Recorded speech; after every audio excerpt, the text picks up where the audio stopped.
17장입니다. 17장 1절에서 16절을 제가 대신 봉독해 드립니다.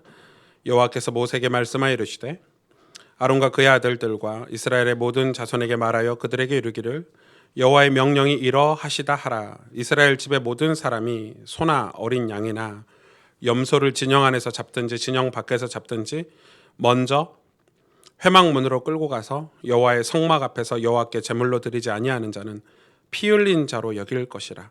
그가 피를 흘렸은즉 자기 백성 중에서 끊어지리라.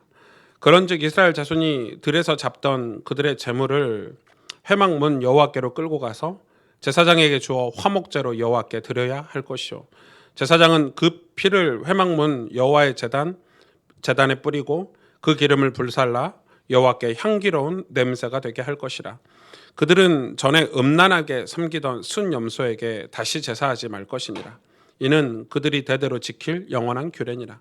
너는 또 그들에게 이르라. 이스라엘 집 사람이나 혹은 그들 중에 거류하는 거류민이 번제나 제물을 드리되 회막문으로 가져다가 여호와께 드리지 아니하면 그는 백성 중에서 끊어지리라.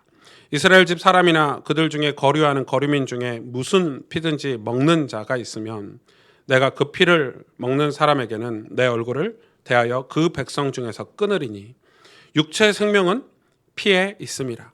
내가 이 피를 너희에게 주어 제단에 뿌려 너희의 생명을 위하여 속죄하게 하였나니 생명이 피에 있으므로 피가 죄를 속하였느니라. 그러므로 내가 이스라엘 자손에게 말하기를 너희 중에 아무도 피를 먹지 말며 너희 중에 거류하는 거류민이라도 피를 먹지 말라 하였나니 모든 이스라엘 자손이나 그들 중에 거류하는 거류민이 먹을 만한 짐승이나 새를 사냥하여 잡거든 그것의 피를 흘리고 흙으로 덮을지니라. 모든 생명은 그 피가 생명과 일체라. 그러므로 내가 이스라엘 자손에게 이르기를 너희는 어떤 육체의 피든지 먹지 말라 하였나니 모든 육체의 생명은 그의 피인즉 그 피를 먹는 모든 자는 끊어지리라. 또 스스로 죽은 것이나 들짐승에게 찢겨 죽은 것을 먹은 모든 자는 본토인이거나 거류민이거나 그의 옷을 빨고 물로 몸을 씻을 것이며 저녁까지 부정하고 그 후에는 정하려니와 그가 빨지 아니하거나 그의 몸을 물로 씻지 아니하면 그가 죄를 담당하리라. 아멘. 그 보미 집사님 바이올린은 뭐 이렇게 우리 여기 교회 물 새 가지고 2층에 식당에서 드릴 때나 오늘 같이 이렇게 특별한 날에만 들을 수 있는 것 같은데 자주 들으면 좋을 것 같아요. 너무 감사하고 너무 좋고 은혜가 너무 많이 됐어요. 이 오늘 말씀을 또 저희 가정에서 또 각 예배 처소에서 우리 많은 성도님들이 인터넷으로 예배 드리는데 색다른 경험을 하실 것 같은데 그 경험이 좋은 건 아닙니다. 그리고 오래 가면 좋지 않습니다. 예. 시대가 아무리 발전하고 시대가 아무리 좋아져도 인터넷으로 집에서 예배드리는 건 성경에서 말하고 있지 않습니다. 그래서 이 바이러스가 빨리 해결이 돼서 우리가 다시 정상적으로 예배를 드리고 우리의 사역이 정상화가 되고 그럴 수 있도록 여러분 같이 기도해 주시면 좋겠고, 제가 오늘 설교하기 전에 이 코로나 바이러스를 두고 사실 저도 중국 사람들 왜 이런 거 먹고 이상한 짓 해가지고 우리를 힘들게 하냐, 언론에서 이런 말 저런 말 많이 하잖아요. 정치인들이 또 이거를 이용을 해야 되니까 얼마나 많은 이야기를 많이 해요. 저도 이제 그거에 이렇게 올라타가지고 이런 말도 하고 저런 말도 하고 이랬었던 것 같아요. 근데 제가 지난주 또 이번 주 제가 이사야서를 이렇게 읽게 되었는데 저는 생각을 못했어요. 이게 하나님의 진노라는 생각을 못했어요. 이게 그냥 바이러스지 금방 지나가겠지. 금방 우리나라는 이게 면역력이 뛰어난 나라니까 금방 해결되겠지 이렇게 생각을 했었는데 이게 하나님의 진노라는 생각을 전혀 못했는데 제가 이 말씀을 믿고 기도하다가 이거 하나님의 진노구나. 그렇지. 하나님의 재앙이구나. 이 진노와 재앙은 어디서 오죠? 죄 때문에 오죠. 죄 때문에 오는 거구나. 우리의 죄 때문에 오는 거구나. 이게 누구의 죄를 하나님 이야기하실까? 물론 이 일반 사회를 향한 하나님의 메시지도 있겠지만 믿는 우리에게 지금 오늘날 우리 한국 교회나 또 우리 가스펠 교회나 오승주 목사나 우리 성도님들에게 하나님 분명히 메시지가 있겠구나. 뭘까 이런 생각을 좀 많이 했습니다. 이게 하나님의 진노라면 하나님께서 멈추셔야 멈추는 일입니다. 이게 일반적인 의학적인 일이라면 이렇게 뭐 정부나 또 의료기관이라든지 뭐 질병관리본부에서 정말 수고 많이 하시잖아요. 막으려고 노력하면 다 막아질 건데 이게 하나님의 진노라면 하나님 멈추셔야 되는 일입니다. 근데 이사야서에 보니까 언제 멈출 수 있냐? 하나님의 진노가 우리가 하나님을 예배할 때라고 합니다. 놀랍죠? 우리가 그동안 하나님 예배하지 않았냐? 제가 생각을 많이 해봤어요. 제가 이 중학교 때 교회를 처음 갔는데, 그리고 고등학교 때 복음을 깨닫고 은혜를 받은 제가 처음 갔을 때 저희 교회가 이 판넬로 지어진 교회였어요. 옆에는 막 하수구처럼 막 진흙 더러운 곳이었고 기억이 이제 선명한데, 이제 교회를 갔던 저희 목사님이 설교를 잘하시는 목사님 아니었던 것 같아요. 사람들이 많이 졸고, 저희 목사님 발음이 그닥 좋진 않으세요. 스 발음이 잘 안 돼가지고 예수 그리도 막 이런 식으로 또 이렇게 이 공무원 생활 하시던 분이라서 이렇게 설교 원고를 다 일일이 적으셨고 그대로 읽는 그런. 그러니까 이제 갔더니 이제 저희 아이들 중고등부 아이들은 뭐 그냥 막 다 자고 있고 막 이러는 거죠. 전 처음에 교회 시스템도 없고 뭐 새가족부도 없고 뭐 건물은 다 이상하죠. 그리고 목사님 설교도 뭐 이렇게 막 지루한 것처럼 느껴지죠. 처음엔 그렇게 생각을 했죠. 근데 제가 진짜 하나님 은혜죠. 복음을 깨닫고 예수님을 만나고 목사님 설교가 얼마나 달콤한지, 진짜 영적인 것들, 하나님에 대해서 다 목사님 설교를 알게 됐거든요. 제 지금의 신앙 기반이 다 그 목사님에게서 온 건데, 주일날 일주일 동안 학교 가면요, 주일날 교회 가고 싶어가지고 그 목사님 설교도 지금처럼 이렇게 인터넷이 있어요, 뭐 유튜브가 있어요. 그때는 뭐 아무것도 없죠. 뭐 CD도 없었거든요, 그때는. 그러니까 이제 직접 교회 가서 말씀 들어야 들을 수 있는 거거든요. 그 어린 나이에 그 목사님 설교 길고 긴 1시간씩 하시는, 1시간 10분, 1시간 20분씩 하시는 그 설교를 듣고 싶어가지고 일주일 내내 기대하고 고대하고. 그러니까 이제 그 은혜를 받으니까 성령이 역사하시잖아요, 저에게. 성령이 그럴 때 역사하시거든요. 성령이 역사하시니까 복음 전하고 싶죠. 제 삶은 변화되고 있죠. 여러분, 지금은 훨씬 좋은 시대를 살고 있죠, 우리가. 그런데 그런 기쁨, 그런 간절함, 그런 사모함들, 그렇게 뜨겁게 예배하는 마음들을 다 잊어버린 것 같아요. 아, 이거 우리의 죄구나. 이거 나의 죄구나. 저는 젊은 목사잖아요. 그러니까 얼마나 교회를 이렇게 목회를 하는데 많은 그런 조직 뭐 이런 거 중요하게 생각하겠어요. 그리고 기능, 우리의 경험들, 수많은 책들 다 참고하죠. 제가 깜빡한 거죠. 진짜 코로나 바이러스가 아니었으면 생각도 못했을 것 같아요. 아, 성령의 역사가 없는 교회는 교회가 아니구나. 성령의 역사가 언제만 있냐면 십자가 복음을 붙잡을 때만 있거든요. 하나님 오직 예수라고 할 때만 성령께서 역사하시지, 우리가 뭐 좋은 조직을 만들어야 되겠다, 뭐 시스템을 만들어, 그때 성령께서 역사 안 하시거든요. 그러니까 이제 이 바이러스는 하나님 막으셔야 돼요. 하나님 멈춰 주셔야 돼요. 전 그렇게 이제 확신이 들었어요. 우리가 이제 흩어져서 예배하지만 여러분, 우리가 진짜 이걸 두고 기도할 제목이 분명히 생긴 거예요. 그전엔 기도도 사실 안 했거든요. 뭐 지나가겠지, 해결되겠지 이렇게 생각했는데, 아, 이거는 하나님 우리에게 주신 메시지가 있다. 그리고 우리에게만 주신 메시지가 있는 게 아니라 정치, 경제, 문화, 모든 나라에 하나님께서 주시는 큰 메시지가 있어요. 그거 발견되도록 우리가 기도해야 되겠죠. 그거 발견되면 끝나겠죠. 그거 하나님 주시는 메시지라고 생각해요. 여러분, 이게 하나님의 진노라고 우리가 생각을 하고 우리가 같이 기도해야 될 거라고 생각을 합니다. 오늘 레위기 17장 말씀을 같이 나눌 텐데요. 여러분, 우리 몸에 혈관이라는 게 있어요. 우리 몸에 이렇게 혈관이 있죠. 여러분, 뭐 이렇게 혈관이 이렇게 눈에 드러나기도 하고 안 드러나기도 하잖아요. 이 혈관은 뭐예요? 피가 다니는 길이에요. 피가 다니는 길이 우리 몸에 혈관이라는 게 있어요. 그러면 이 혈관의 길이가 약 9,500km. 이거 일자로 이렇게 쭉 한 줄로 연결하면 우리 몸에 피가 다니는 길이 9,500km. 안 놀라시네요. 9,500km가 얼마나 먼 거리라는 게 아직 감이 안 오시는가 본데, 이 부산 서울이 몇 킬로예요? 한 400km 되는가요? 예, 계산해 보세요. 몇 배인가? 부산 서울 왕복 몇 번 해야 되는지. 9,500km가. 그러니까 지금 우리 몸에 피가 다니는 길이 거의 10,000km 가까이 있는 거예요. 엄청나죠. 피가 막 돌고 있는 거예요. 놀랍죠. 이 긴 혈관이 한 사람 몸 안에 다 사방으로 퍼져 있어요. 지금 어마어마하죠. 그리고 놀라운 건, 진짜 놀라운 사실은 진짜 신비로운데, 그 혈관에 끊임없이 묵은 피와 새 피가 흐르고 있대요. 다시 말해서 매 초마다 1초 1초, 지금 몇 초 지났죠? 1초 1초마다 1,500만 개 이상의 세포가 새로 태어난대요. 그리고 죽고 태어나고. 그러니까 우리는 지금 우리가 이 땅에 태어나면 그 피가 계속 존재한다고 생각하는데, 이 피가 계속 가는 게 아니고, 이 피가 계속 가면 사람은 금방 죽는데요.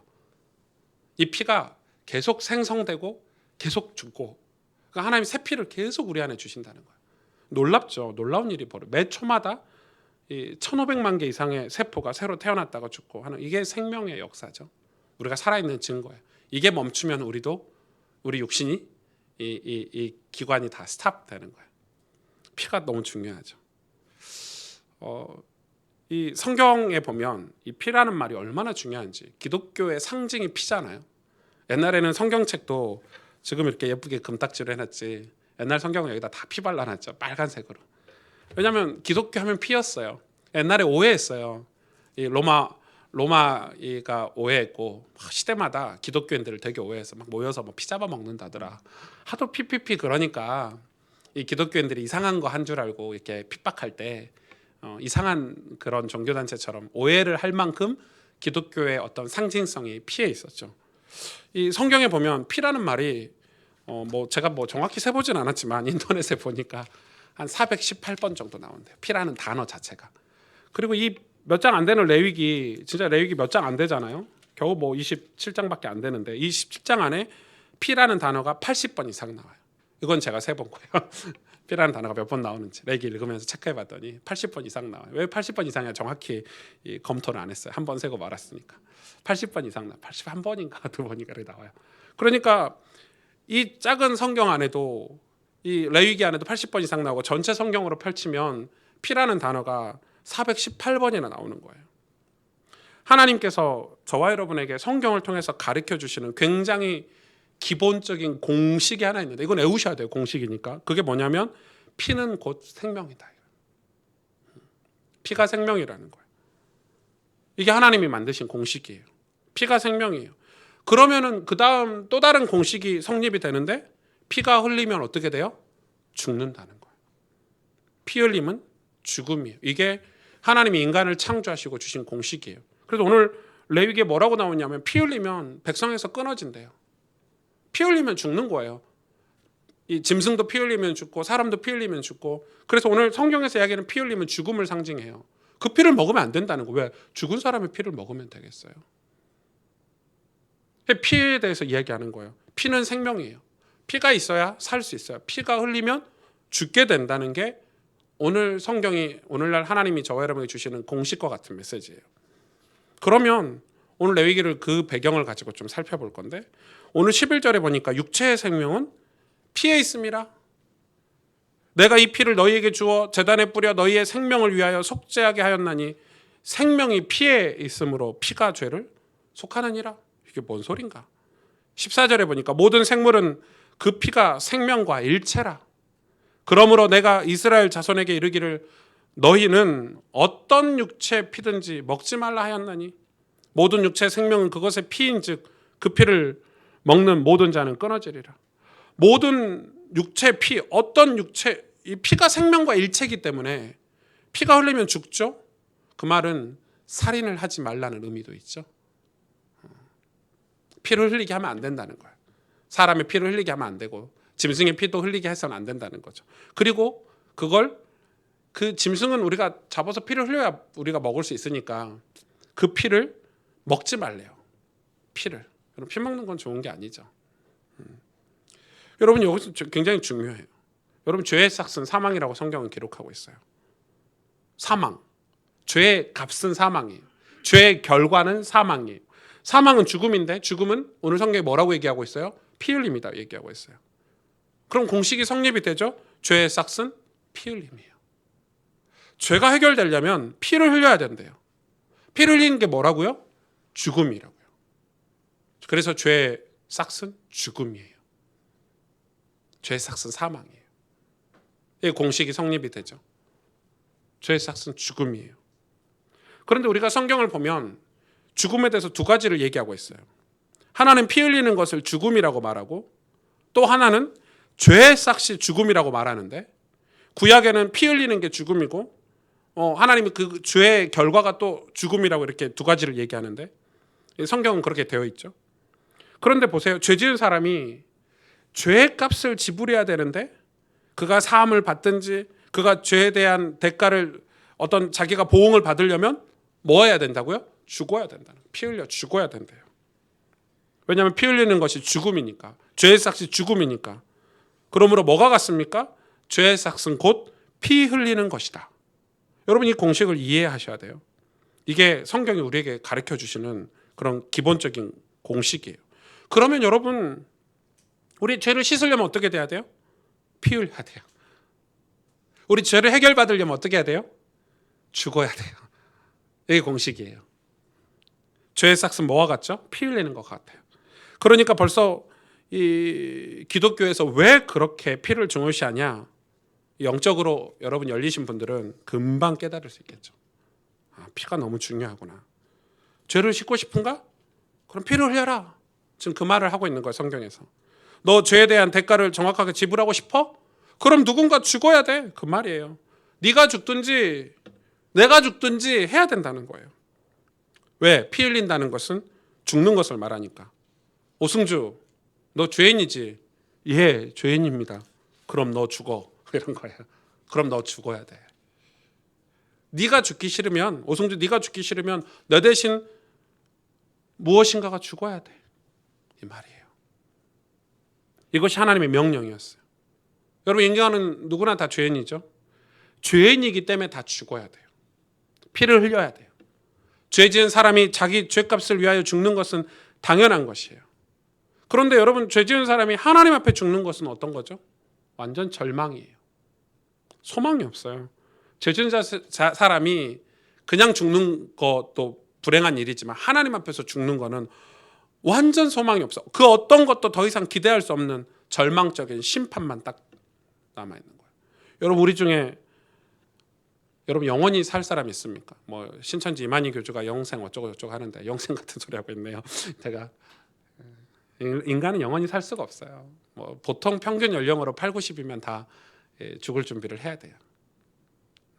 아무도 없어요. 그 인간은 그 누구나 똑같은 죄인이라고 했기 때문에 죄의 값을 치르고 내가 죽어야 한다면 한 사람도 살아남을 수가 없는 거예요. 여러분, 인류 역사상 살아남은 사람이 있습니까? 여러분 혹시 영화를 많이 보셔가지고 지금 뭐 이렇게 살아남은 사람이 있을 거다, 우리 주변에 뭐 몇백 년 그건 영화를 많이 보셔서 그렇습니다. 레위기 17장 4절에 먼저 회막문으로 끌고 가서 여호와의 성막 앞에서 여호와께 예물로 드리지 아니하는 자는 피 흘린 자로 여길 것이라. 그가 피를 흘렸은즉 자기 백성 중에 끊어지리라.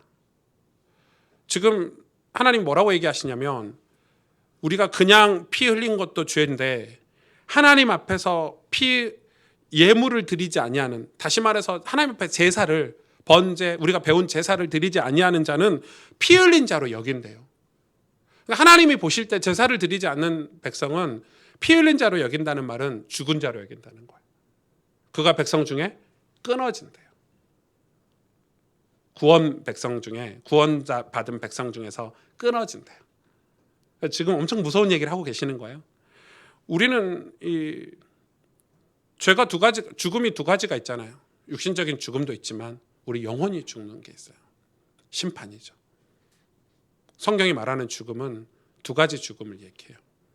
근데 오늘 레위기 17장 4절에 하나님께서 하나님 성막 앞에서 하나님께 예물로 드리지 않는 자는 우리의 이 소와 양, 염소를 그런 피 흘린 자로 여기신대요. 하나님이 죽은 자로 여기신다는 거예요. 그리고 백성 중에서 끊으신대요. 생명이 피에 있으므로 피가 뭘 속하죠? 죄를 사한다는 거예요. 죄를 속한다는 거예요. 하나님께서 이렇게 말씀하시고 그 피를 이 레위기를 통해서 어떤 지금 제사를 만들어 주셨죠? 짐승의 피로 대체할 수 있는 은혜를 주신 거예요. 우리가 죽어야 되는데, 안 그러면 우리가 백성 중에, 구원받은 백성 중에 끊어져야 되는데, 하나님이 택함 속에서 끊어져야 되는데, 천국에 들어갈 수가 없는데, 그래서 하나님이 그 짐승의 피로 우리의 죽음을 대치해 주신 거예요. 그게 레위기예요. 놀랍죠? 그런데 우리가 구약 성경을 보면 그 피가 강을 이루어 흐른댔어요. 이 대속죄일 날 보면, 이 대속죄일에 관한 기록에 보면 얼마나 많은 짐승을 잡았는지 그 피가 강이 된대요. 강이 된대요. 생각해 보세요. 그 이스라엘 수십만 명의 죄를 사하려고 얼마나 많은 짐승을 잡았겠어요. 피가 그냥 강이 된대요. 강이 된대요. 짐승의 피가 흐르는 모습 우리 상상할 수 있죠? 이게 뭘 상징하죠? 사람이 죄를 하루에 몇 번 범할까요? 평균적으로? 평균이 없어요. 행동으로 범하는 죄는 몇 가지 될 수 있죠. 뭐 한 5가지 될 수 있을까요? 그러나 생각으로 짓는 죄, 마음으로 짓는 죄, 무의식적으로 짓는 죄, 말할 수 없죠. 그 성경이 이야기하고 있잖아요. 어떤 사람이 큰 죄를 범했어요. 응? 어떤 죄예요? 남을 미워하는 죄를 범했어요. 그래서 이 사람이 큰 죄를 범해서 이제 어떻게 해야 되지? 그럼 목장에 가서 내 대신 죽을 놈을 둘러봅니다. 깨끗한 놈 있나? 저놈이 좋겠구나. 저 깨끗한 놈을 잡아가지고 제사장에 가서 제사를 드립니다. 그러면 피를 흘립니다. 그리고 제사장이 이렇게 얘기합니다. 당신의 죄는 이 양의 피 때문에 용서받았어. 그래서 자신의 죄가 해결받은 줄 알고 집에 돌아오죠. 집에 돌아왔는데 갑자기 내 마음에 그놈 생각이 나는 거예요. 그 죽일 놈, 나쁜 놈, 미워하는 놈. 또 가야 돼요. 여러분 그게 죄예요. 그게 죄라니까요. 그러면 또 목장으로 가서 어느 놈이 나를 위해서 대신 죽을까? 또 생각해야 되잖아요. 여러분 한번 상상해 보세요. 하루에 죄를 몇 번이나 지으시는 것 같으세요? 몇 번이나 우리가 죄에 대해서 몇 번이나 범하고 있을까요? 줄다봐 대충 5번 범한다고 칩시다. 그러면 하루에 양 5마리 혹은 소 5마리 혹은 염소 5마리 생각해 보세요. 하루에 5번만 죄를 지어도 하루에 짐승 5마리씩, 그것도 부자나 되니까 하루에 5마리씩 염소를 잡지. 1년 365일인데 도대체 몇 마리를 잡아야 됩니까? 정말 피비린내 나는 제사였겠죠. 그래서 이 구약시대 제사는, 레위기 제사는 피를 직접 보는 제사입니다. 막 흥건하게 강을 이뤘대요. 강을. 그럼 제사장들이 하루 종일 이 피제사를 섬기니까 제사장들 몸에는요 여기저기 피가 묻어가지고요 온몸이 다 피투성이었겠죠. 제사 지내는 곳에 가면 죽어가는 짐승들의 소리가 요란했겠죠. 여러분 짐승들이 가만히 죽습니까? 목을 따는데 가만히 있습니까? 발버둥을 치고 우는 소리를 치겠죠. 수천 마리의 짐승들이, 상상해 보세요. 여기저기 피비린내 냄새가 나겠죠. 그걸 또 태워요. 기름 타는 역겨운 냄새가 나겠죠. 그걸 하나님이 향기로운 제물 냄새라고 했지만 실제는 역겨운 냄새 아니겠습니까? 인간이 맡을 때는. 그래서 제일 가기 싫은 곳, 가장 더러운 곳이 짐승 잡아 제사하는 곳이었습니다. 이스라엘 사람들이 끔찍하게 생각했다고 합니다. 그 말은 뭐예요? 인간의 죄가 그만큼 지독하다는 거예요. 우리의 죄가 그만큼 역겹고 더럽고 지독하고. 이게 구약이에요. 구약은 이렇게 내내 제사를 지냈어요. 그러나 여러분 아시죠? 짐승의 피는 치명적인 약점을 가지고 있습니다. 아무리 흠이 없는 짐승을 잡아 죽여도 그 짐승의 피는 어쩔 수 없는 약점이 있었죠. 매번 죄를 지을 때마다 끌고 가야 하니까.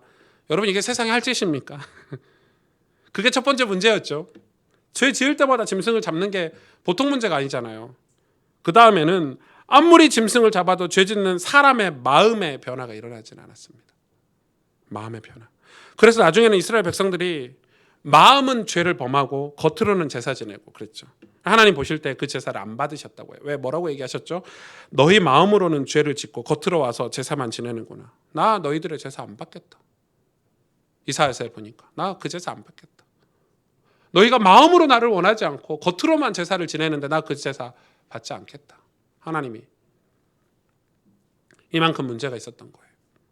그러므로 짐승의 피는 아무리 많이 흘려서 아무리 많이 흘리고 아무리 많이 흘려도 결국 완전하게 우리를 죄에서 구출하지 못하셨어요. 우리의 죄를 완전히 사하지 못했고 씻지 못했어요. 그게 문제인 거예요, 여러분. 레위기 17장 7절에 그들은 전에 음란하게 섬기던 순념소에서 다시 제사하지 말 것이니라. 나중에는 이 제사가 타락해가지고요, 하나님한테 제사하는 건지 순념소한테 제사하는 건지, 이 제사함의 제물은 하나님께서 허락하신 제물만 가능했거든요. 주로 황소나 암소, 그 다음에 양, 염소, 주로 이 세 가지가 이제 메인 제사의 도구였는데, 죄 지은 사람이 너무 가난해가지고 소와 같이 비싼 걸 끌고 와서 죽일 수 없었다면 비둘기, 그것도 안 되면 반죽 같은 거 해가지고 하나님께 특별히 지시한 방법으로 떡을 만들어서 이게 오도록 했죠. 그러나 주로 양이나 염소, 소, 그것도 뭐가 없어야 되냐면 흠이 없어야 돼요. 흠이 없다는 말 아시죠? 눈이 한쪽 빠졌다든지, 염소가 다리를 절룩거린다든지, 아니면 이렇게 버짐 같은 게 피어가지고 몸에 시커먼 게 난다든지, 피부병이 있다든지, 절대 안 되는, 완벽한 사람의 눈으로 보아도 틀림없이 완벽한 짐승이라야 하나님이 인간의 너희의 죄를 대신해서 피 흘릴 수 있는 속죄양이 된다고 지정해 주셨어요. 그럼 여러분 얼마나 까다로워요. 양 한 마리를 잡아도 아무거나 못 잡는 거예요. 깨끗하게 보존을 해야 되는 거예요. 그러니까 여러분, 이게 돈 있는 사람이나 그렇게 할 수 있었지, 일반 서민들이 이 양을 어떻게, 흠없는 양이 어디 있어요? 흠없는 양이. 그러니까 이게 나중에 타락해가지고 성전에서 흠없는 양만 파는 전문적인, 돈 가지고 오면 팔고 이런 말도 안 되는. 호세아 6장 6절에 나는 인애를 원하고 제사를 원하지 아니하며 번제보다 하나님을 아는 것을 원하노라. 히브리서 9장 21절에 율법에 따라 거의 모든 물건이 피로써 정결하게 되나니 피 흘림이 없은즉 사함이 없느니라. 어떻게 해야 되냐 이거 진짜 도대체 어떻게 해야 되냐. 하나님께서 그래서 뭘 찾으셨냐면 피를 찾으신 거예요. 어떤 피를 찾으셨냐? 한 번 죽음으로 영원히 효력을 발휘할 수 있는 피. 단순히 죄만 치료하는 것이 아니라 죄 짓는 마음까지도 치료할 수 있는 피, 그 피를 하나님이 찾으신 거예요. 그래야만 인간이 살 수 있으니까, 저와 여러분이 살 수 있으니까. 그래야만 하나님이 사랑하시는 인간을, 저와 여러분을 저 천국으로 인도할 수 있으니까. 그렇지만 이 기가 막힌 이 피, 하나님이 정해놓은 조건이 있으셨어요. 이 피가 어디 있어요? 이런 피가 어디 있어요? 하나님 그래서 절대 조건이 있었는데, 절대 바꿀 수 없는 조건이 있었는데, 그게 바로 사람의 피였어요. 인간의 피가 아니었어요. 아니 짐승의 피가 아니었어요. 사람의 피라야 된다는 거. 또 하나의 조건은 죄 없는 사람이었어요. 여러분, 죄 없는 사람의 피가 있을 수 있습니까? 이 두 가지 조건을 만족할 수 있는 피를 하나님이 찾으셨어요. 사람이지만 죄가 없는 사람, 이 사람의 피. 이 천하 세상에 그런 피가 어디 있습니까? 아니 그거 아니더라도 피가 다 똑같은 피입니까 여러분? 여러분, 저는 O형이거든요. O형. 네, O형. 제가 피가 수술을 해서 급하게 피가 필요해요. 제가 아무 형이나 피 받을 수 있는가요? 여러분, 얼마나 하나님이 정확하게 만들어 놓은 줄 아세요? O형인데 A형 피, B형 피 받으면 전 즉사예요. 즉사. 그냥 바로 죽어. 피가 섞이면 죽어요. 아무 피나 못 줘요. 이 피도요, 젊은 사람의 피가 훨씬 더 싱싱하대요. 그래, 헌혈할 때 나이 든 사람 몇 세 이상 피는 받지도 않아요. 피가 죽어가고 있는 거예요. 그러니까 피라고 해서 다 똑같은 피가 아닌 거예요.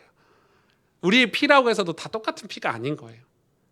그런데 지금 하나님이 찾으시는 피는 어떤 거예요? 죄 없는 인간의 피예요. 어디 있습니까? 그 피가 천하에 어디에 있습니까? 그래서 하나님이 직접 인간이 되시기로 하신 겁니다. 그 바로 예수님입니다. 그 바로 예수님이에요. 그래서 우리에게 찾아오신 분이 예수님이에요. 사람이라야 되니까 하나님이 사람이 되어서 찾아오신 겁니다. 마리아에게서 태어나서 우리와 똑같은 혈육을 가지고 세상에 나왔습니다. 그러나 그분에게는 죄가 없습니다. 하나님이 무슨 죄가 있습니까? 하나님이 찾던 피, 그러므로 여러 가지 조건에 완전히 충족되는 분, 바로 예수 그리스도, 예수님, 하나님이 찾던 사람이요 하나님이 찾던 피였습니다. 드디어 우리 예수님은 저나 여러분을 살리기 위해서 십자가를 지셨습니다. 그 당시 십자가는 노예들이나 반역자들을 처형할 때 사용하는 사형 방법이었습니다. 로마 제국이 사람 대접할 때 사람 대접하려고 죄인이라도 사람을 인격적으로 존중했거든요. 절대 십자가에 죽이지 않았습니다. 십자가에 죽인다는 말은 사람 대접을 하지 않고 아예 사람으로 생각하지 않고 지근지근 짓밟아도 된다고 생각하는 사람에게만 그 십자가 사형 선고를 내린 것입니다. 최악의 사형 선고입니다. 거기다 못을 박았습니다. 피를 완전히 쏟게끔. 산채로 죽인 거죠. 목숨을 끊은 게 아니라 산채로 십자가에 매달아 놓은 거죠. 하나님이 예수님과 약속하셨어요. 내 아들 예수야, 내가 이 인류를 위하여 십자가에서 죽어준다면 내가 흘리는 피를 두고 내가 약속하마, 너의 피 때문에, 예수 너의 피 때문에 모든 사람의 죄를 무조건 용서해 주마 약속하신 거예요. 너무 엄청난 약속이죠. 그러므로 예수 그리스도께서 십자가에 죽으셨으므로 예수님을 믿겠다고 십자가를 붙들기만 하면 그 사람의 죄는 무조건 영원히 완전히 용서해 버리는 거예요. 하나님께서. 그게 기독교가 전하는 복음이에요. 어떤 사람이 죄를 지었습니다. 어떤 사람이 죄를 지었는데 그 사람이 양을 끌고 제사장 앞에 가서 자기 죄를 자복합니다. 제사장님, 제가 이웃에 있는 소 한 마리가 너무 탐이 나서 몰래 잡았습니다. 이 소 한 마리를 훔친 거죠. 그럼 구약의 법이 어떻게 되죠? 그러면 똑같이 그 소를 가지고 와서 제사를 지내고 네 마리 이 소를 네 마리를 더해서 갚아줘야 돼, 변상을 해줘야 되는 거예요. 그게 구약의 법이죠. 그런데 그렇게 죄를 고백하고 그 사람이 그 소를 죽이고 제사장이 그 피를 받아가지고 제사를 지내고 피를 제단 주변에 다 뿌리고 그 피가 마르고 나니까 그릇에 담아가지고 제단에 쏟거든요. 그 당신이 남의 소를 훔쳤으니까 소 네 마리를 얹어서 갚으십시오. 그러면 여러분 보세요. 그 사람이 그 소 위에 손을 얹고 기도하면서 결국 무슨 말을 하는 거예요? 무슨 말을 하는 거예요? 소 보고 소 네가 안 죽으면 내가 죽어 이 말이죠. 소 네가 안 죽으면 내가 죽어. 내가 안 죽으려면 네가 죽어야 돼. 지금 우리가 예수님을 바라볼 때, 예수님 십자가를 바라볼 때 그렇게 말하는 거하고 똑같아요. 당신이 안 죽으면, 예수님 당신이 안 죽으면 내가 죽어요. 그러니 당신이 대신 좀 죽어주세요 하고 우리가 예수님 머리에 손을 얹고 다 뒤집어 씌운 거거든요. 내가 과거에 범한 죄도 뒤집어 씌우고, 내 조상이 범한 죄도 뒤집어 씌우고, 내가 오늘 범한 죄도 뒤집어 씌우고, 내가 내일 범할 죄도 뒤집어 씌우는 거예요. 예수님 뭐라고 말씀하세요? 내가 대신 죽어주마. 그래. 그게 십자가예요. 그게 십자가의 피예요. 십자가는 그래서 내가 죽은 거나 다름없는 거예요. 우리가 십자가를 믿는다, 십자가를 붙잡는다 이 말은 내가 죽는 것과 다름이 없는 거예요. 내가 날마다 죽노라 이야기하죠. 내가 진짜 죽는 게 아니에요. 진짜 목숨을 자살하라는 게 아니에요. 십자가를 붙들라는 말이에요. 그게 구약의 제사법이 주는 메시지예요.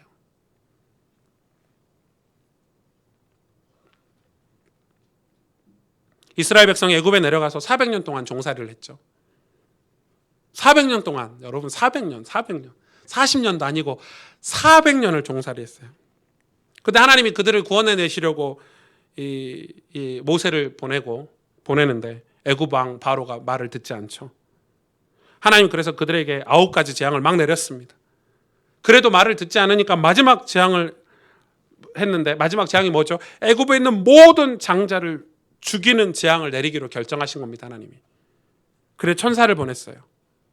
근데 애굽 사람과 누가 같이 살고 있어요? 하나님이 구원하시려고 하시는 이스라엘 백성, 언약 백성들이 한 곳에 살고 있어요. 그래서 뭐라고 말씀하십니까? 애굽 사람의 장자는 다 죽일지라도 이스라엘 백성의 장자는 죽이지 말아야 합니다. 그래서 하나님이 방법을 가르쳐 주셨는데 너희들이 천사가 내려와서 장자를 죽이는 이 밤에 양을 잡아 집 문설주와 임방에 새빨갛게 바르라고 말씀하셨어요. 문설주는 이 세로로 가로지르는 기둥이고 임방은 가로로 가로지르는 기둥을 임방이라고 그러거든요. 그러니까 이 기둥과 천장에 있는 기둥에 다발을 하는 거예요. 다발을. 문 전체 기둥에 다발을 하는 거예요. 그리고 아버지만 밖에 나와서 문 지방에, 문턱에 이 우슬초로 피를 또 발랐어요. 그리고 하나님 또 명령하셨죠. 이렇게 피를 발랐는데 이 집 안에 있어야지. 집 밖에 있으면 너희도 죽어. 숨 죽인 듯이 이 피 바른 집 안에 기둥과 모든 기둥과 문턱에 피를 바르고 그 안에 다 숨 죽이고 있었던 것입니다. 꼼짝도 안 하고 기다렸죠. 그날 밤에 천사가 돌아다니며 피가 없는 집에 들어가 모든 장자, 한아버지라도 장자로 태어나면 다 죽였어요. 이제 막 태어난 장자만 죽인 게 아니라 다 늙은 한아버지라도 장자면 다 죽였어요. 짐승, 사람, 하나님 다 죽이셨어요. 피를 발라놓은 문설주 뒤에만 숨으면 아무리 천사가 칼을 무섭게 들고 다니는 밤이라도 안전했다는 말이죠. 반대로는. 십자가가 바로 그거예요. 여러분. 피를 바르고 십자가 뒤에 숨으면 천하가 흔들려도 걱정이 없습니다. 아무도 우리를 죄인이라고 끌고 갈 사람이 없고 우리를 지옥에 던질 사람도 없는 거예요. 그리고 하늘나라까지 천국까지 아무 탈 없이 갈 수 있는 그 십자가. 우리의 죄를 용서해 주는 것만이 아니라 우리를 영원토록 안전하게 보호해 주는 것이 십자가예요. 그게 바로 예수님의 피예요. 보혈의 피예요. 그래서 예수 믿으라고 하는 거예요. 나를 대신해서 십자가에 달려서 죽으신 예수님을 믿기만 하면 예수님의 피 때문에 우리는 완전히 용서함을 받아요. 죄인이 아니라 의인이 돼버리는 거예요. 놀랍죠? 죄값으로 죽을 일이 절대 없어요. 육신으로는 죽지만 예수 믿는 사람의 죽음은 죄값으로 죽는다고 말하지 않는 거예요. 이해가 되십니까? 우리는 우리의 인간의 존재 양식으로서 죽음을 다 맞아요. 80이 돼서 죽든 70이 돼서 죽든 질병으로 죽든 교통사고로 죽든 암으로 죽든 다 죽어요. 그러나 우리에게 죽음은 없어요. 왜? 예수님이 대신 죽으셨기 때문에. 육신이 죽는 것은 이 하나님 나라의 천국에 들어가기 위한 하나의 과정일 뿐이에요. 진짜 죽음. 우리 영원히 죽는 죽음. 죄 때문에 지옥 가는 죽음. 그런 죽음은 더 이상 우리에게 없어요. 사람들 그거 모르잖아요. 그래서 우리가 예수 믿으면 죽음을 보는 눈이 달라져요. 죽음을 죽음으로 보지 않아요.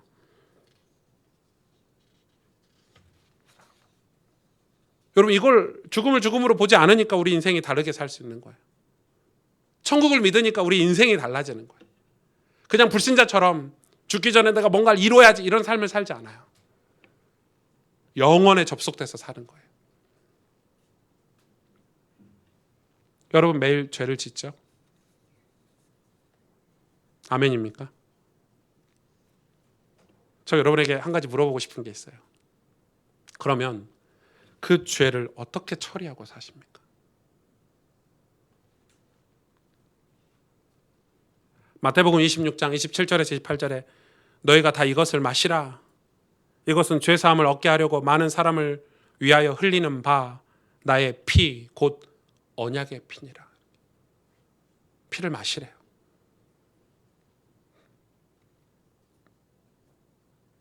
여러분 죄를 어떻게 처리하고 사십니까? 집에 음식물이 나오죠? 밥 먹고 나면 음식물 나와요? 안 나와요? 나오죠. 처리 안 하면 어떻게 되죠? 집에 음식물이 계속 쌓인다고 생각해 보세요. 우리 하수구가 없으면 어떻게 되겠죠? 우리 생활 오수 이런 걸 빠져나가는 하수 시설이 안 돼 있으면 어떻게 되겠죠? 집에 먹고 남은 음식물이 계속 쌓여가지고 그 음식물 쓰레기가 집에 가득한다고 생각해 보세요. 어떻게 되겠죠? 병들겠죠? 온갖 악취가 나겠죠? 온갖 곰팡이가 피고 질병이 생기겠죠? 더럽겠죠? 죄를 어떻게 처리하고 사세요? 음식물 쓰레기는 매일 버리시잖아요. 그죠? 죄는 어떻게 처리하고 사세요? 죄를 처리해야지, 처리하지 않고 남겨놓으면 죄의 싹은 사망이라. 그 죄가 여러분을 좀먹어 죽입니다. 여러분의 영을 죽입니다. 심지어 우리의 육체까지 좀먹어 죽입니다. 이것이 죄예요. 이 무서운 죄를 자기도 모르게 짓고 알고도 짓고 매일 수십 번씩 수백 번씩 지으면서 어떻게 그 죄에 대한 처리를 하고 사시냐 이 말입니다. 그거 물어보고 싶었어요. 죄 처리 안 하고 산 지 오래됐지 않습니까? 우리 쌓여 있는 거예요. 우리 영혼에 쌓여 있고 우리 마음에 쌓여 있고 우리 육체에 쌓여 있는 거예요. 매일 죄를 쌓아놓고 살면서 시간이 가면 잊어버리죠. 까먹죠. 그런데 그거 잊어버리고 까먹는 거를 마음의 위안 삼고 날마다 살고 있는 거예요. 그러니 우리의 마음과 영혼은 매일매일 병들어가는 거예요. 세상을 살면 살수록 욕심이 점점 많아지고 세상을 살면 살수록 사람이 더 미워지고 마음의 분노를 삭히지 못하고 흉악한 사람으로 변해가는 거예요. 가질 것 다 가졌는데 부자가 됐는데 더 갖고 싶어서 밤낮 없이 씨름하는 무서운 사람이 되는 거예요.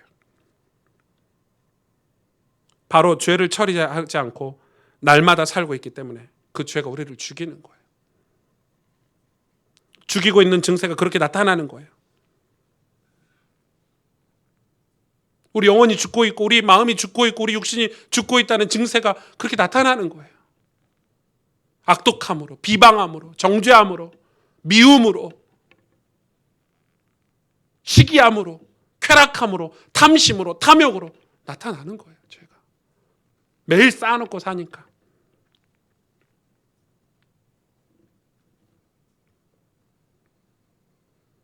여러분이 죄를 처리하지 않고 살면 인격은 점점점 망가져가요. 인격이 망가져가요. 자기가 의로운 줄 알지만 죄가 속에 가득해서 하나님 그 의로움을 받지 않으세요. 그 제사 받지 않으신대요. 그러므로 여러분 꼭 예수님 믿으라고 제가 권하고 싶은 것, 제가 가스펠교회 교인 숫자 늘리려고 복음 전하고 목회한 거 아닙니다. 개척한 거 아닙니다. 뭐 그럴 것 같으면 제가 온갖 수단과 방법을 동원하지 않고 헌금 걷었겠죠. 헌금 시간도 없어요. 저희 교회 예배는. 그걸 또 뭐라 하시더라고 선배들이. 어떻게 예배 시간 안에 헌금 시간이 없냐면서. 제가 그거 욕심내서 했을 것 같으면, 숫자 불릴 것 같았으면 수단과 방법을 가리지 않고 했을 거예요. 그런데 그거 아니에요. 한 번도 그거에 대해서 하나님 앞에 무릎 꿇고 질문하지 않은 적이 없어요. 예수님 믿으셔야 돼요. 우리 교회 안 나와도 돼요. 다른 교회 가셔도 돼요. 전혀 상관없어요. 여러분 날마다 죄를 지으면서 그 죄를 그렇게 덮어두고 그냥 넘어가시면 안 돼요. 그렇게 살면 안 돼요. 그 죄가 당신을 죽인단 말이에요. 그러면 당신은 건강하게 살 수 없어요. 행복하게 결코 살 수 없어요. 결코 하늘의 기쁨을 맛보고 살 수가 없어요. 결코 하나님이 주시는 평안이 무슨 말인지 이해하지도 못해요. 죄가 계속 쌓여 있으면. 여러분 건강하게 살고 싶으십니까? 영원히 행복하게 살고 싶으십니까? 내 영혼이 잘된 같이 내가 범사에 잘되노라라고 요한이 얘기했던 것처럼 살고 싶으십니까? 그러면 우리 죄를 무조건 씻겨주시는 분, 우리 죄를 완전히 씻겨주시는 분, 우리 죄를 영원히 씻겨주시는 분, 예수님 믿으라 그 말입니다. 여러분이 평생 동안 그 무거운 죄를 쌓아놓고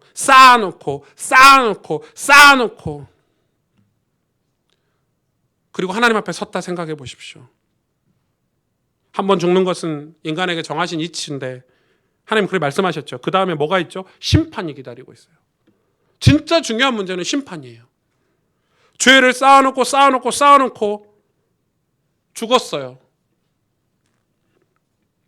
우리는 한 사람도 예외 없이 하나님 앞에 가야 돼요.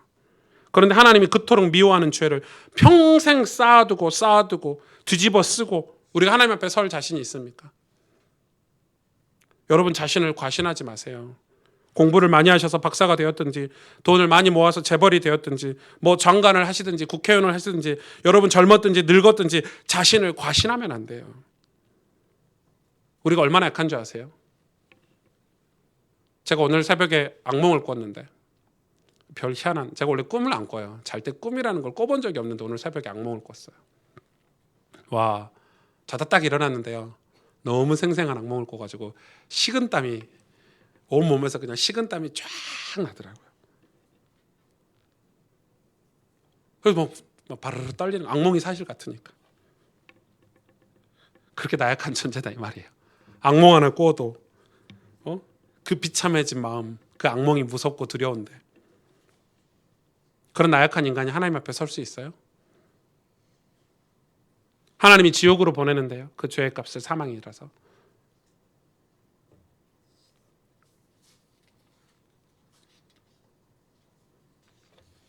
여러분, 예수님 믿으셔야 돼요. 십자가 믿으셔야 돼요. 제가 이번 주에 이 코로나 바이러스 때문에 예배를 어떻게 해야 될까 고민했어요.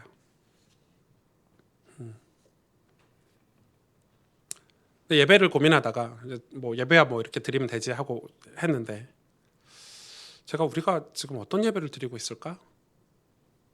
우리가 진짜 살아있는 예배를 드리고 있나? 진짜 하나님 앞에 산 제사로 우리를 예배를 드리고 있나? 우리가 죄 문제를 회개하는 죄사함의 기쁨이 우리 예배 가운데 있나? 거기에 성령께서 역사하시거든요. 십자가의 피를 붙잡을 때, 우리 죄를 회개할 때, 그리고 오직 예수만 붙잡을 때 거기에 성령께서 역사하시고 임재하시잖아요. 어느 순간부터 우리는 성령을 기대하지도 않죠. 왜요? 십자가 안 붙잡아요. 우리의 기능을 붙잡고, 전문성을 붙잡고, 뭐 세상의 조직을 붙잡고, 돈을 붙잡고, 재물을 붙잡고, 우리의 경험을 붙잡고, 그런 걸 붙잡지 십자가를 안 붙잡은 지 오래된 거예요. 그 말은 우리가 진짜 내 영혼이 살고 내 삶이 변화되고 새 삶이 되겠다라는 소망이 사라진 거예요. 그러니 성령께서 더 이상 역사하실 일이 없죠. 우리의 예배 가운데 성령이 임재할 일이 없는 거예요. 우리 예배 가운데 치유의 역사가 일어나고 회개하고 감사해서 기뻐 뛰며 하나님을 찬송하는 역사가 없는 거예요. 뭐가 없으니까요? 그리스도의 피를 붙잡는 예배가 사라져버린 거예요. 우리 예배, 뭐 해야 되는 거 아니야? 뭐 해야 되는 거 아니야? 야, 이렇게 예배하면 좀 멋있어 보이지 않냐? 뭐 그렇게 변질돼 버린 거예요, 예배가.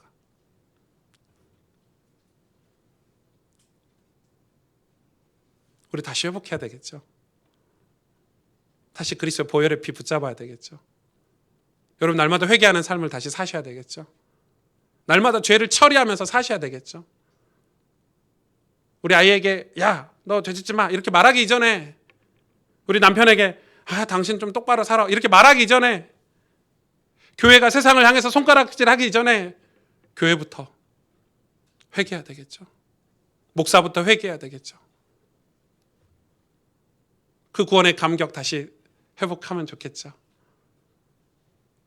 그때는 십자가 그 앞에 나가기만 하면 기분이 좋았는데, 십자가 앞에 나가기만 하면 세상 다 가진 것 같은 기분으로 찬송하고 감사했는데, 지금은요, 뭐 좀 안 해주신다고 하나님 원망하고 이러지 않습니까? 그래서 다른 것도 잘 안 돼버리죠. 그때는 가진 게 없었고 그렇게 삶이 어려웠는데도 뭐 시스템이 어디 있어요? 교회가 뭘 가진 게 있었습니까? 그 당시에. 그랬는데도 서로 기뻐서 어쩔 줄 몰랐죠. 모두가 다 새가족부였고, 모두가 다 교사였고, 교회 안에 모두가 다 봉사했고, 이걸 누가 나눠서 한 것도 아니에요. 시스템으로 그냥 다 은혜 받은 사람이 섬겼어요. 한 영혼이 교회 새가족이 오면 너무 좋아가지고 다 도와주고 섬기고 그랬죠. 왜요? 십자가를 붙잡았고 십자가의 은혜가 우리를 너무 기쁘게 했기 때문에. 그래서 찬송 부르고 다녔잖아요. 길거리 다닐 때도 찬송 부르고, 학교 갈 때도 찬송 부르고 다니고, 학교 가서 이 십자가의 복음 전하고 싶어서 어쩔 줄 몰라 하던 그 마음 지금 다 사라졌죠. 다 사라져 버렸어요.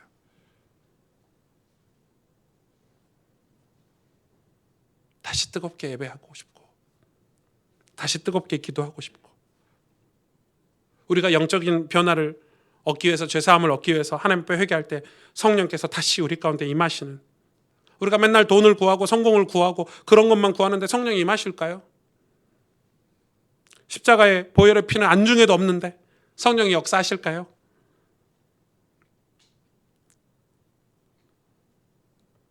저는 다시 교회에 뜨거운 부흥이 있기를 원해요. 타락한 우리의 모습을 회개하고 돌이켜야 된다고 생각해요. 다시 우리는 우리 마음에 예수 보혈의 피가 차고 넘치도록 기도해야 돼요. 다시 우리는 뜨거운 예수쟁이가 되도록 기도해야 돼요. 진짜 그 은혜가 다시 우리에게 있었으면 좋겠어요. 그게 우리가 이 땅을 교회가 섬길 수 있는 유일한 길이라고 생각해요.